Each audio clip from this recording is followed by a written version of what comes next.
გამარჯობა, ეთერშია ქრონიკა 17-ზე, მე ქეთი ქაშაკაშვილი ვარ, გამოშვებაში ნახავთ. ოპოზიციური პარტიების პოზიცია თვითმმართველობის არჩევნებში მონაწილეობაზე და მმართველი გუნდის შეფასება რამდენიმე წუთში. საქართველოს ეკონომიკის თავისუფლების ინდექსით ევროპის საუკეთესო 20-ში.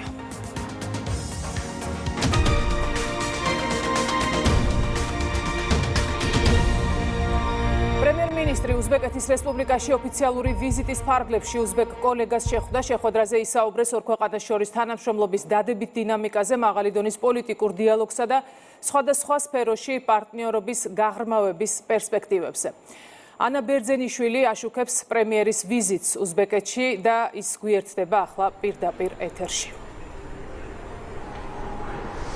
ორ ქვეყანას შორის სავაჭრო პერსპექტივებზე ისაუბრა ირაკლი კობახიძემ უზბეკ კოლეგასთან აუდიენციის დროს. მთავრობის მეთაურმა შეაჯამა საქართველოსა და უზბეკეთს შორის ეკონომიკური ურთიერთობებზე და მათ პერსპექტივაზე. ირაკლი კობახიძემ აღნიშნა, რომ საქართველოს ინვესტორებს საინტერესო საინვესტიციო გარემოს თავაზობს. ირაკლი კობახიძემ უზბეკი კოლეგას საქართველოშიც მოიწვია. მსურს კიდევ ერთხელ გადაგიხადოთ, მადლობა განსაკუთრებული მიღებისთვის და ჩვენი ხალხისა და დელეგაციისადმი მეგობრული დამოკიდებულებისთვის. ნამდვილად შთამბეჭდავია თუ როგორ ვითარდება ურთიერთობები ჩვენს ქვეყნებს შორის. სწრაფად ვითარდება თქვენი ქვეყანა. ჩვენზე დიდი შთამბეჭდილება მოახდინა რეფორმებმა და იმ გარდაქმნამ, რაც უზბეკეთში ხორციელდება თქვენი ლიდერობით. გუშინ მქონდა შესაძლებლობა ტექნოპარკში გვენახა ტრანსფორმაციის საუკეთესო მაგალითი, რაც თქვენს ქვეყანაში ხორციელდება. მინდა გამოვიყენო ეს შესაძლებლობა და მოგიწვიოთ საქართველოში. სხვადასხვა მიმართულებით ჩვენს თანამშრომლობას დიდ მნიშვნელობას ვანიჭებთ. რა თქმა უნდა, ჩვენს ქვეყნებს შორის მთავრობათა შორისი ეკონომიკური თანამშრომლობა ძალიან მნიშვნელოვანია და მახარებს ის ფაქტი, რომ ჩვენი მთავრობების წარმომადგენლებს ძალიან ნაყოფიერი შეხვედრები ჰქონდათ გუშინ და დღეს ეკონომიკური თანამშრომლობის სხვადასხვა ასპექტზე. ჩვენს ქვეყნებს შორის პოლიტიკური თანამშრომლობა ძალიან მნიშვნელოვანია. დაინტერესებული ვართ სავაჭრო პარტნიორობა კიდევ უფრო გავზარდოთ ჩვენს ქვეყნებს შორის. ინვესტიციების ნაწილშიც შესაძლებელია გააქტიურება. თქვენი საინვესტიციო გარემო შეიძლება ძალიან მიმზიდველი იქნეს ქართველი ინვესტორებისთვის და საქართველოს ძალიან საინტერესო საინვესტიციო გარემოს თავაზობს პოტენციურ ინვესტორებს. განსაკუთრებულ მნიშვნელობას ვანიჭებთ შუა და ერეფნის განვითარებას. საქართველოს სტრატეგიული ადგილმდებარეობა აქვს და ისტორიულად აკავშირებდა ევროპასა და აზიას, დასავლეთსა და აღმოსავლეთს. გსურს ამ სტრატეგიული ადგილმდებარეობით მაქსიმალურად ვისარგებლოთ და ამ მიმართულებითაც ძალიან ნაყოფიერი და სასარგებლო შეიძლება იყოს თანამშრომლობა საქართველოსა და უზბეკეთს შორის. ბატონო პრემიერ-მინისტრო, ქართული დელეგაციის წევრებო, ჩემთვის სასიხარულოა თქვენი მასპინძლობა უზბეკეთში. კეთილი იყოს თქვენი ჩამობრძანება. ურთიერთობები უზბეკეთსა და საქართველოს შორის, რომლებიც ეფუძნება ურთიერთნობას და პატივისცემის პრინციპებს, ბოლო პერიოდში აქტიურად ვითარდება ყველა მიმართულებით. თანამშრომლობა ეკონომიკის სხვადასხვა სფეროში ინტენსიურად მიმდინარეობს. ორმხრივი ვაჭრობის მაჩვენებლები იზრდება, ასევე ხორციელდება ერთობლივი პროექტები. კულტურული, ჰუმანიტარული და რეგიონთა შორისი კავშირები მტკიცდება. უზბეკეთი ყოველთვის მზადაა საქართველოსთან მჭიდრო და ნაყოფიერი თანამშრომლობისთვის, როგორც ორმხრივი, ასევე მრავალმხრივი ურთიერთობების ყველა ფორმატში. დღეს ჩვენი მთავრობების მთავარ ამოცანას წარმოადგენს იმ შეთანხმებების დროული განხორციელება, რომლებიც ეხება ახალ შეთავაზებებს ჩვენი ურთიერთობების შემდგომი გაღრმავებისთვის. ბატონო ირაკლი, დარწმუნებული ვარ, რომ საქართველოს პრემიერ-მინისტრის რანგში თქვენი პირველი ოფიციალური ვიზიტი უზბეკეთში კიდევ უფრო განამტკიცებს ურთიერთსასარგებლო ურთიერთობებს ჩვენს ქვეყნებს შორის. ასევე ახალ ბიძგს მისცემს ჩვენს თანამშრომლობას. დღეს ჩვენ გვაქვს კარგი შესაძლებლობა ერთმანეთს გაუზიაროთ მოსაზრებები, ორმხრივი დღის წესრიგის აქტუალურ საკითხებზე. კიდევ ერთხელ კეთილი იყოს თქვენი ჩამობრძანება უზბეკეთში. ირაკლი კობახიძე უზბეკეთში 5 მინისტრთან ერთად იმყოფება, რომლებიც თავის მხრივ შეხვედრებს აწარმოებენ უზბეკ კოლეგებთან. როგორც ჩვენთან საუბარში მინისტრთა კაბინეტის წევრები ამბობენ, ვიზიტმა კონკრეტული შედეგები გამოიღო, მათ შორის ინფრასტრუქტურის, სოფლის მეურნეობისა და სპორტის მიმართულებით. განწყობა სატვირთო ნაკადების გაზრდასთან დაკავშირებით არის ძალიან მყარი და ამ ფონზე მნიშვნელოვანია ის, რომ ჩვენი განვითარებები, რაც შუა და ერეფნთან მიმართებაში ხორციელდება რეალურად, ამის სრულ შესაძლებლობას იძლევა. ის მზარდი ტენდენცია, რაც მიმდინარე მომენტისთვის ვაჭრობის ბრუნვის ზრდის მიმართულებით სახეზი არის, მოსალოდნელი არის, რომ კიდევ უფრო ინტენსიური იქნება აღნიშნული თანამშრომლობა. ძალიან დიდი პოტენციალი აქვს საქართველოს აგროსასურსათო პროდუქციას და საექსპორტო მიმართულება უზბეკეთში განსაკუთრებულად აღსანიშნავია. ეს შესაძლებლობები ასათვისებელია. მემორანდუმი ითვალისწინებს კიდევ უფრო დამატებით და უფრო აქტიურ თანამშრომლობას, როგორც სამეცნიერო კვლევითი მიმართულებით, აგრეთვე ურთიერთვაჭრობის ხელშეწყობის მიმართულებით, რაც თავისთავად ცხადია პირდაპირ აისახება საქართველოს ეკონომიკას და აგრარულ სექტორზე და ეს ყველაფერი თავისთავად ცხადია არის ერთ-ერთი მნიშვნელოვანი ნაწილი, რომელიც ხელშეუწყობს ქვეყნის ეკონომიკური გაძლიერებას. პატივი მქონდა შევხვდოდი უზბეკეთის სპორტის მინისტრ ბატონ ითხამ იკრამოვს, რომელთაც შევთანხმდით ორ ქვეყანას შორის სპორტის სფეროში ურთიერთთანამშრომლობის გაღრმავებაზე. ამავე დროს პატივი მქონდა გავცნობოდი ოლიმპიური კომიტეტის საქმიანობას, დამეთვალებინა მათი სპორტული ინფრასტრუქტურა და ასევე აღსანიშნავია, რომ მთავრობის გადაწყვეტილებით აპრილის თვეში ბათუმში ჩატარდება კურაში ევროპის ჩემპიონატი, რომელიც გამორჩეული უზბეკური სპორტის სახეობაა. უზბეკეთში ქართულ დელეგაციას ირაკლი კობახიძე ხელმძღვანელობს. დელეგაცია 2 დღის განმავლობაში მართავს შეხვედრებს. ამ წუთებში კი შეხვედრა იწყება ირაკლი კობახიძესა და უზბეკეთის პრეზიდენტს შორის. პირდაპირ ეთერში ანა ბერძენიშვილი საუბრობდა. გენერალურმა პროკურატურამ ისვედისგან 2024 წლის საპარლამენტო არჩევნების ხმის პარალელური დათვლის შედეგები გამოითხოვა. ორგანიზაციის მიერ გამოქვეყნებულ განცხადებაში წერია, რომ დოკუმენტაციას პროკურატურას მიაწვდიან, თუმცა საპარლამენტო არჩევნების შემდეგ ხმის პარალელური დათვლის შედეგების გამოქვეყნებაზე ისფედმა უარი განაცხადა და საზოგადოებას პივიტის შედეგებით დაუმალა. ქრონიკა ისფედს დაუკავშირდა, მაგრამ ორგანიზაციაში კომენტარს არ აკეთებენ. არჩევნების ეგრეთ წოდებული გაყალბების საქმის გამოძიება უკვე დასკვნით ეტაპზეა. პივიტის მთლიანი შედეგი დაემთხვა ოფიციალურ შედეგს. უბნების მიხედვით შედეგები აღარ გამოაქვეყნებს, იმიტომ რომ სალაპარაკოც აღარ იქნებოდა, რომ რომელიმე უბანზე რაღაცა მოხდა. ამიტომ ეს დატოვეს იმისთვის, რომ სპეკულაციის, ასე ვთქვათ, არეალი მაინც დაეტოვებინათ, იმიტომ აჯანყებისათვის სჭირდებოდათ რაღაცა ამძრავი, რო იტყვიან, ასე ვთქვათ, მოცემულობა. აი მოცემულობისთვის იყო კიდევ ერთხელ სამართლიანი არჩევნების ეს უსამართლო ნაბიჯი გადადგმული. ამ შედეგების გამოქვეყნება იქნებოდა დასტური ცენტრალური საარჩევნო კომისიის ოფიციალური შედეგების, რაც არ აწყობდათ ამ ძალებს, მაგრამ საერთო ჯამში რა თქმა უნდა მნიშვნელოვანია, რომ თითოეული დეტალი, თითოეული ინფორმაცია ამ დასკვნის იყოს საჯარო, მინიმუმ შესწავლის საგანი საზოგადოებამ უნდა იცოდეს ყველაფერი, ყველა ასპექტი, ყველა დეტალი არჩევნებთან დაკავშირებით, მათ შორის ადგილობრივი სადამკვირვებლო ორგანიზაციების დაკვირვების შედეგებიც. პარლამენტის თავმჯდომარე ესტონეთის, ლატვიისა და ლიეტუვის მხრიდან საქართველოს ხელისუფლებაზე თავდასხმებს ვრცელი Facebook პოსტით ეხმიანება. შალო პაპუაშვილი მიიჩნევს, რომ რუსეთს ბალტიისპირეთი რეალურ საფრთხედ აღიქვამს და ყველა საშუალებას იყენებს ამ საფრთხის გასანეიტრალებლად თუ არა შესამცირებლად მაინც. ყველა საშუალებაში კი პარლამენტის თავმჯდომარის თქმით საქართველოც იგულისხმება როგორც ინსტრუმენტი რუსეთის წინააღმდეგ. სამი ყოფილი საბჭოთა რესპუბლიკის ესტონეთის, ლატვიისა და ლიეტუვის მიერ ქართველი ოფიციალური პირების ქაოტური დასანქცირება არა მარტო ღიმილნარევ გაუგნებას, არამედ ცნობის მოყვარეობასაც იწვევს, რა განაპირობებს მათ ასეთ ჭარბ ენთუზიაზმს, როდესაც საქმე საქართველოს ეხება. პოსტსაბჭოთა ბალტიისპირული ქვეყნების ხელმძღვანელობის ოფიციალური პოზიციაა, რომ სანქციები პასუხია საქართველოს დემოკრატიულ უკუსვლაზე. რეალობასთან აცდენას რომ თავი დავანებოთ, რეალობა, რომელიც საერთაშორისო რეიტინგებსა თუ მყარ ციფრებს ეყრდნობა, თუ მართლაც ქართულ დემოკრატიას შესტკივად გული, მაშინ რატომ უჭერდნენ მხარს ასეთი თავგამოდებით სააკაშვილის ავტორიტარულ რეჟიმს, რომელიც ფეხქვეშ თელავდა არა მარტო პოლიტიკურ თავისუფლებებს, არამედ ადამიანის ყველანაირ უფლებებსაც. რატომ ფარველობენ მას დღემდე და კანონიერი სასჯელისგან მის დახსნას ცდილობენ? როგორც ჩანს, დემოკრატიაზე ზრუნვა პოსტსაბჭოთა ბალტიისპირეთისთვის არა მიზეზი, არამედ მხოლოდ საბაბია, რომელიც საქართველოს დღევანდელ ხელისუფლებაზე წნეხის განსახორციელებლად სჭირდებათ.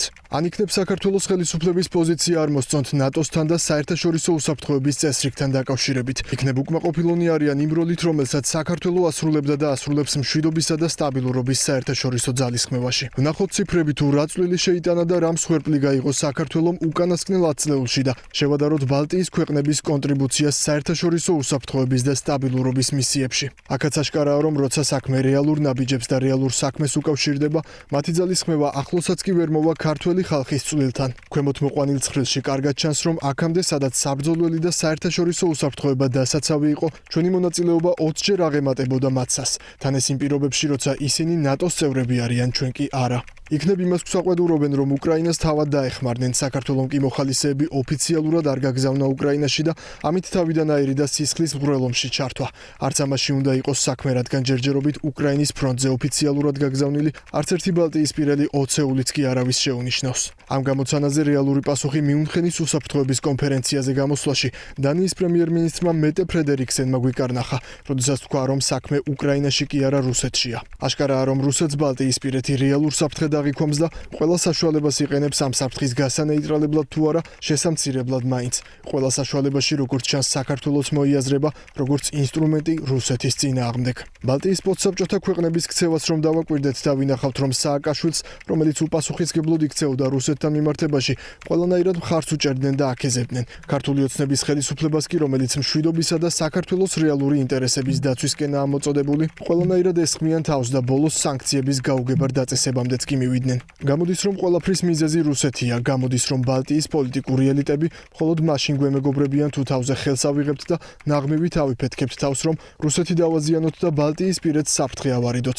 ამ მიზანს რომ მიაღწიონ, მზად არიან ყველანაირ ბერკეტს მიმართონ, მათ შორის ევროინტეგრაციაში ხელის შეშლასაც. თუ ვინმე სამ ქვეყნად მეგობრობის ანაბანა ესმის, ქართველები ვართ. ნამდვილი მეგობრობა უანგაროა, თუმცა სამწუხაროდ ანგარებიანი მეგობრობაც არსებობს. ჯოჯოხეთში ცალკე ადგილია გადანახული მათთვის, ვინც მეგობარს საკუთარი ტყავის გადასარჩენად გაწირავს. იმაზე, რომ ბევრი ქვეყნის ხელისუფალი საქართველოს რუსეთზე ზემოქმედების ერთ-ერთ ინსტრუმენტად განიხილავს, მართლგუნდში ღიად საუბრობენ. ასეთი მიდგომა საქართველოს ხელისუფლებისთვის კატეგორიულად მიუღებელია. ესენი არიან რადიკალური დაჯგუფების წარმომადგენლები, ჩვენ ქვეყნის შიგნით გვყავს უსამშობლო რადიკალები, ისინი არიან ქვეყნის გარეთ არსებული, გაქვსებული ბიუროკრატები, რომლებთაც საქართველოსთან მიმართებაში აბსოლუტურად რადიკალურად სხვა ინტერესი აქვთ, სხვა ინტერესი ჰქონდათ და ეს რა თქმა უნდა დღესაც გრძელდება, მათ არ მიეცათ შესაძლებლობა, რომ ჩვენი ქვეყანა გამოყენებული ყოფილიყო თავიანთი ინტერესების გასახორციელებლად. ქვეყანა არ ჩაერთო მეორე ფრონტში, არ გაჩაღდა მეორე ფრონტი ქვეყანაში, არ მიუერთდა სანქციებს, თუ სურთ ომი, კეთილი ინებონ, ჩაერთონ, თვითონ იომონ და თვითონ დაუპირისპირდნენ როგორც უნდათ ისე, ვისაც უნდა ისე. ფაქტია უკვე რომ საქართველოს ბევრისთვის იყო ერთ-ერთი ინსტრუმენტი, როგორ შეიძლებოდა რუსეთზე ზეწოლა განეხორციელებინათ. გეოპოლიტიკური თვალსაზრისით გასაგებია რატომაც და როგორ, თუმცა რა თქმა უნდა საქართველოს გადმოსახედიდან ეს არის კატეგორიულად მიუღებელი. ჩვენ არ ვაპირებდით და არც მომავალში ვაპირებთ, რომ საქართველოს ჩავაყენოთ აი ამ მთელ გეოპოლიტიკური თამაშის პირობებში პაიკის როლში, რომელსაც გაწირავენ მაშინ, როდესაც უნდათ და გაწირავენ ნებისმიერ ფასად. სინამდვილეში ამ ქვეყნებს არც საქართველოს ბედი აინტერესებთ და არც ჩვენი ქვეყნის მოსახლეობის, ხვალ რომ მეორე ფრონტი გაიხსნას, მაშინ დაგვიკრავენ ტაშს, ხოლო მშვიდობისათვის აწესებენ იმ სანქციებს, რომელიც სინამდვილეში ძალიან უხერხული არის და ისტორიაში როგორც პოლიტიკური კურიოზები ისე შევა, ვინაიდან იმდენად უსაფუძვლო და კონტექსტიდან ამოკლეჯილი არის სასაკვირველია ეს ყველაფერი, მაგრამ მეორე მხრივ ეს არის ზუსტად იმიტომ განპირობებული, რომ მათი სურვილი იყო, რომ საქართველოში ყოფილიყო ქაოსი, მათ მიაჩნიათ, რომ თუ აქ იქნება არეულობა, ეს მათი ქვეყნების უსაფრთხოებას შეუწყობს ხელს. გიორგი ბაჩიაშვილის მიერ სახელმწიფო საზღვრის სავარაუდოდ უკანონო გადაკვეთის ფაქტთან დაკავშირებით შინაგან საქმეთა სამინისტრო განცხადებას ავრცელებს უწყების ინფორმაციით. ამ ეტაპზე დადგენილია, რომ ბაჩიაშვილმა საქართველოს სახელმწიფო საზღვარი 2 მარტს სასაზღვრო გამტარი პუნქტის გვერდის ავლით ავტომობილში მოწყობილი სპეციალური სამალავის საშუალებით სომხეთის მიმართულებით ფარულად გადაკვეთა. ამის შემდეგ კი სომხეთის სასაზღვრო გამშვებ პუნქტში მის სახელზე გაცემული რუსეთის ფედერაციის მოქალაქეობის დამადასტურებელი სხვა პასპორტი წარადგინა, რის შედეგადაც გაიარა საზღვარი. გიორგი ბაჩიაშვილს საზღვრის უკანონო გადაკვეთის ფაქტზე ბრალი წარედგინა შინაგან საქმეთა სამინისტროში აქტიურად გრძელდება ყველა შესაბამისი საგამოძიებო მოქმედება დანაშაულის ჩადენაში თანამონაწილე პირების დადგენა დაკავების მიზნით.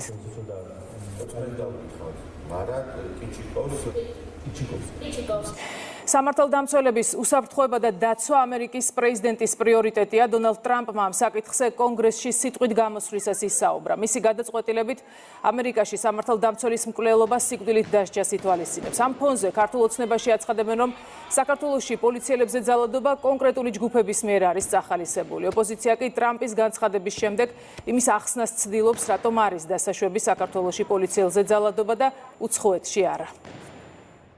როცა დემოკრატიულ ქვეყანაში პოლიციელზე ახორციელებენ თავდასხმებს, ეს არის განსხვავებული, როდესაც ქვეყანაში პოლიცია ქცეული არის რეპრესიის ინსტრუმენტად, სტანდარტი ქცევის მასთან მიმართებაში არის სხვა. მაშინ, როდესაც ამერიკის პრეზიდენტი ითხოვს სიკვდილით დასჯას პოლიციელის მკვლელობაზე, რიგი ევროპელი და დასავლელი პოლიტიკოსები და ასევე ჩვენი მოღალატე ოპოზიცია ახალისებდნენ პოლიციელის მიმართ მოლოტოვის კოქტეილის სროლას. სალომე ზურაბიშვილი იწყალებს პოლიციელის ცოცხლად დამწველს. მშვიდობიანს უწოდებენ აქციებს, სადაც 100 მეტი პოლიციელი დაშავდა. დღეს ქვეყანაში სიტყვის და გამოხატვის თავისუფლება დაცულია, მაგრამ ეს უნდა იყოს მშვიდობიანი ფორმით და უნდა იყოს რა თქმა უნდა კანონის ფარგლებში. პოლიციელზე თავდასხმა ეს არის სახელმწიფოზე თავდასხმა. შესაბამისად ჩვენ მოწმენი გავხდით იმის, რომ აგრესიული დაჯგუფებები, რა თქმა უნდა, მიზან მიმართულად თავს ესხმებოდნენ პოლიციელებს, რომლებიც იცავდნენ წესრიგს და უსაფრთხოებას. ამას, რა თქმა უნდა, საქართველოშიც და ყველა განვითარებულ დემოკრატიულ ქვეყანაში მოყვება შესაბამისი რეაგირება კანონის ფარგლებში. ვიდრე შეერთებულ შტატებში სამართალდამცველების მიმართ თავდასხმის ფაქტებზე კანონის გამკაცრებაზე მსჯელობენ, გერმანიის საგარეო საქმეთა სამინისტრო საქართველოში პოლიციელზე თავდასხმისთვის ბრალდებულის გათავისუფლებას მოითხოვს. ქრონიკის მიერ საელჩოსთვის გაგზავნილ კითხვაზე, რატომ ითხოვს გერმანიის საგარეო საქმეთა მინისტრი მზიამაღლობელის გათავისუფლებას და სცდება თუ არა ასეთი მოთხოვნები ორ ქვეყანას შორის არსებულ პარტნიორულ ურთიერთობებსა და სტანდარტებს დიპლომატიური წარმომადგენლობისგან ზოგადი პასუხი მივიღეთ. ჟურნალისტები ფასდაუდებელ საქმეს აკეთებენ დემოკრატიისა და კანონის უზენაესობისთვის, თუნდაც იმისთვის, რომ შეაჩერონ ყალბი ამბებისა და დეზინფორმაციის ნაკადი. პრესის თავისუფლების ხელშეწყობა საქართველოში და მთელ მსოფლიოში გერმანიის მთავრობის პრიორიტეტია. უკრაინის სპორტის მინისტრის გადაწყვეტილება კახა კალაძისთვის არასერიოზულია. თბილისის მერი ამბობს, რომ ბრძოლის ეს მეთოდი უშედეგო იქნება. სპორტის მინისტრი კი, რომელმაც კახა კალაძე სპორტის საერთაშორისო ოსტატის სტატუსი გაუქმა, თავად სკანდალშია გახვეული. უკრაინული პროკურატურა მის ოჯახს რუსული არმიის მომარაგებაში ადანაშაულებს, მათ შორის ომის დროს. უმძიმესი ბრალდებით დაკავებული იყო მისი სიმამრიც. გულწრფელად მინდა ვთქვა, საერთოდ არ ვიცოდი აღნიშნული სტატუსის შესახებ, თუ ამის მფლობელი ვიყავ. ნამდვილად არ ვიცოდი და არ ვიცი, არ არის ეს საინტერესო ნამდვილად. კახი კალაძეს არანაირი სტატუსი არ ჭირდება, არანაირი ოსტატის წოდება არ ჭირდება. კახი კალაძე არის საქართველოს ყველაზე გამორჩეული, ყველაზე ტიტულოვანი სპორტსმენი და ფეხბურთელი. მას აქვს მოგებული ორჯერ ჩემპიონთა ლიგა და მრავალგზის ყველა ტიტული აქვს, რაც შეიძლება მოგებული ქონდეს. რაც ყველაზე მნიშვნელოვანია, კახის აქვს ქვეყნის გულშემატკივრების სიყვარული, ეს არის ყველაზე დიდი ჯილდო მისი და როგორც აღნიშნე, კახი წარმოადგენს საქართველოს ყველა საუკეთესო სპორტსმენს, ყველაზე ტიტულოვან სპორტსმენს და ეს არის მისთვის ყველაზე დიდი ჯილდო. ოპოზიციური პარტია, რომელიც თვითმმართველობის არჩევნებში მონაწილეობას მიიღებს და ამ დროისთვის უკვე საკუთარი პოზიციაც გაცხადებული აქვს, გირჩია. ბარიერ გადალახული ოპოზიცია კი არჩევნებში მონაწილეობის მიღებას არ აპირებს. ნაციონალურ მოძრაობაში ამის მიზეზად მოქმედ საარჩევნო სისტემას და საარჩევნო ადმინისტრაციას ასახელებენ. ოპონენტების ეს გადაწყვეტილება მმართველი გუნდისთვის იმის ნიშანია, რომ ოპოზიციას მორიგი მარცხის ეშინია. ის რაც მოხდა საქართველოში არჩევნებს ჩვენ მას არ უწოდებთ, უწოდებთ სპეცოპერაციას, როდესაც CSKO-ს დაკომპლექტების წესი, როდესაც სხვა მიმართულებები იქნება შესაბამისობაში დემოკრატიულ სტანდარტებთან, ამ შემთხვევაში რა თქმა უნდა იქნება აზრი საარჩევნო პროცესში მონაწილეობის მიღების. ამ მოცემულობის ვინც მიიღებს მონაწილეობას არის რა თქმა უნდა ივანიშვილის ასე ვთქვათ თამაში შეყოლა და ივანიშვილის თამაში შემყოლი ოპოზიცია. ვებზადებით და ჩვენ გეგმაში არის რომ არჩევნებში მონაწილეობა მივიღოთ. თან დავაკვირდებით ზოგადად მოვლენებს, როგორ განვითარდება და თუ ეგრეთ წოდებული თავის თავს როძახიან ბარიერ გადალახული პარტიები არ მიიღენ მონაწილეობას, სხვა პრობლემა გვექნება, რამდენი ადამიანი ვიპოვოთ, რომ საკრებულოში გავიყვანოთ. მე ისიც არ მესმის პარლამენტში ვარ შევიდნენ რა ხერი მიიღეს ამისგან, მაგრამ ისიც ვიცი, რომ ჭორების დონეზე ასე ვთქვათ, რომ ელოდებიან ვინ ტყვის პირველი, რომ მას ქოცები დაუძახონ და მე თქვან რომ ისინი უკვე იღებენ მონაწილეობას და პარიმჩეთს მე მივიღებთ. მათ არ აქვთ სურვილი არჩევნებში მიიღონ მონაწილეობა და ამას აქვს ერთი მიზეზი და ახსნა. იმიტომ რომ ვიციან რომ ისინი დამარცხდებიან არსად არც ერთ რაიონში, არც ერთ ქალაქში მათ არანაირი შანსი არ აქვთ იმის, რომ რაიმე წარმატებას მიაღწიონ. შესაბამისად, ისინი აკეთებენ ამ ტიპის განცხადებებს, რომ არ აპირებენ არჩევნებში მონაწილეობის მიღებას. ეს მათი გადასაწყვეტია. კიდევ ერთხელ ვიმეორებ, ქართული ოცნება დღეს ძალიან ძლიერად არის წარმოდგენილი, ყველაზე დიდი მხარდაჭერა აქვს ქვეყანაში. ყველაზე კარგი ტესტი იქნება ადგილობრივი არჩევნები. თუ ვინმეს აქვს იმის კიდევ ერთხელ ამბიცია, რომ გაზომოს თუ რას წარმოადგენს და ვისი სახელით ლაპარაკობს საერთოდ პოლიტიკურ სივრცეში, აგერ ადგილობრივი არჩევნები და მე ყველას მოუწოდებდი, რომ მიიღონ არჩევნებში მონაწილეობა და ამით ერთი დაიბრუნონ ის ლეგიტიმაცია, რაც ფაქტობრივად თვითონვე თავისი ნებით დაკარგეს, როდესაც პარლამენტში განაცხადეს უარი საკუთარი მანდატების აღებაზე და დაუმტკიცონ თავის მოსახლეობასაც უშუალოდ ადგილობრივი თვითმმართველობის ინსტიტუტებში იქ ხალხთან დაამტკიცონ, რომ მათ აქვთ უფლება, რომ დაბრუნდნენ პარლამენტში, როდესაც შემდგომში იქნება საპარლამენტო არჩევნები. Heritage Foundation-მა ეკონომიკის თავისუფლების ინდექსი გამოაქვეყნა საქართველოს ევროპის საუკეთესო 20-ში. მსოფლიოში კი 79-25 ადგილზე გავიდა. ეკონომიკის თავისუფლებით საქართველოს უსწრებს ევროკავშირის კანდიდატ ყველა ქვეყანას, ევროკავშირის და ნატოს წევრ 16 სახელმწიფოს. პოზიტიურად შეფასდა საქართველოს კანონის უზენაესობის დონე. სასამართლო ეფექტიანობისა და მთავრობის კეთილსინდისიერების ქულები აღემატება მსოფლიოს საშუალო მაჩვენებელს. ამ მხრივად საქართველოს უსწრებს ევროკავშირის კანდიდატ ყველა ქვეყანას და ევროკავშირის და ნატოს წევრ არაერთ სახელმწიფოს. განსაკუთრებით მნიშვნელოვანია ეს, რომ ჩვენ უსწრებთ ყველა კანდიდატ სახელმწიფოს, რაც კიდევ ერთხელ ადასტურებს იმას, რასაც ჩვენ მუდმივად ვამბობდით, რომ ჩვენ ყველაზე მეტად ვართ მზად ახლაც და მათ შორის ვიქნებით 2030 წელს ევროკავშირის წევრობისთვის, თუმცა აქვე კიდევ უფრო მნიშვნელოვანია ის, რომ მათ შორის 16 სახელმწიფოს, იგივე უკვე ნატოს და ევროკავშირის წევრ სახელმწიფოს უსწრებთ ამ თვალსაზრისით და რა თქმა უნდა, ამით კიდევ ერთხელ დასტურდება მთავარი მონაპოვარი ჩვენი, რომ ბიზნეს თავისუფლების კეთებით ჩვენ ვართ ერთ-ერთი გამორჩეული ქვეყანა რეგიონში, ევროპაში, მთელ სოფლიოში და რაც ყველაზე მთავარია, თავად ბიზნესი არის თავისუფალი და რა თქმა უნდა, ეს ასეც იქნება მომავალში. საქართველოს სწორი მიმართულებით ვითარდება. ეს არის ყველაზე მნიშვნელოვანი, იმიტომ მე ღრმად ვარ დარწმუნებული, რომ საბოლოო ჯამში ომიც დამთავრდება, სიგიჟეებიც გადაივლის მთელი რიგი და ქვეყნებს მიეცემათ უფრო თავისუფალი განვითარების საშუალება. ეს არის ის სასტარტო კარგი პირობა, რომელიც საქართველოს ამ წლების განმავლობაში შეინარჩუნა, გააძლიერა. საგარეო საქმეთა მინისტრის მოადგილეებს სხვადასხვა რესპუბლიკის ახლად დანიშნულმა ელჩებმა რწმუნებათა სიგელების ასლები გადასცეს. მინისტრის მოადგილეებმა ელჩებთან შეხვედრები გამართეს. შეხვედრებზე განიხილეს ორმხრივი და მრავალმხრივი თანამშრომლობის დღის წესრიგში არსებული საკითხები და ურთიერთობების შემდგომი განვითარების პერსპექტივები. We are very much grateful to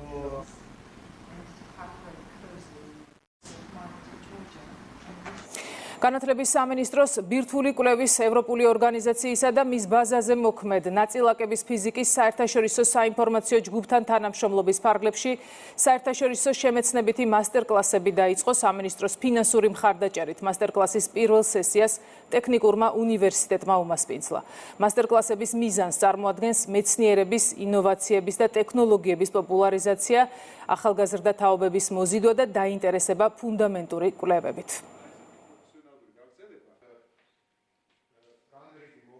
ჩვენი თანამშრომლობა CERN-თან 2020 წელს დაიწყო ამ მიმართულებით და ყოველწლიურად იზრდება როგორც ჩატარებული მასტერკლასების რაოდენობა, ასევე ამ მასტერკლასებით დაფარული რეგიონების არეალი. განათლების სამინისტროსთვის უმნიშვნელოვანესი პრიორიტეტია მეცნიერების პოპულარიზაცია და კიდევ უფრო მეტი წარმატებული ახალგაზრდის ჩართვა სამეცნიერო კვლევით საქმიანობაში. შესაბამისად, სამინისტრო განაგრძობს ახალგაზრდა მეცნიერთა მხარდაჭერას. ძირითადი დანიშნულება აი ამ მასტერკლასების არის ახალგაზრდებს აჩვენოს ის შესაძლებლობები, რესურსები, პოტენციალი, რომელიც მათ ექნებათ იმ შემთხვევაში, თუ STEM და ტექნოლოგიების მიმართულებით მეცნიერებაში გააგრძელებენ თავის სამომავლო კარიერას. ძალიან აღფრთოვანებული ვარ დღევანდელი მასტერკლასით. ეს იყო ბირთვული ინჟინერიის ლაბორატორია და წელს უკვე კონკრეტულად ვისწავლე რა ხდებოდა შიგნით, რა სიკულევდნენ, როგორ ხდებოდა გამოკვლევა. ახლა რეკლამის დროა. რეკლამის შემდეგ ეთერს ნატა მახვილაძე განაგრძობს სტუმრებთან ერთად. მე ხვალამდე გემშვიდობებით. ნახვამდის.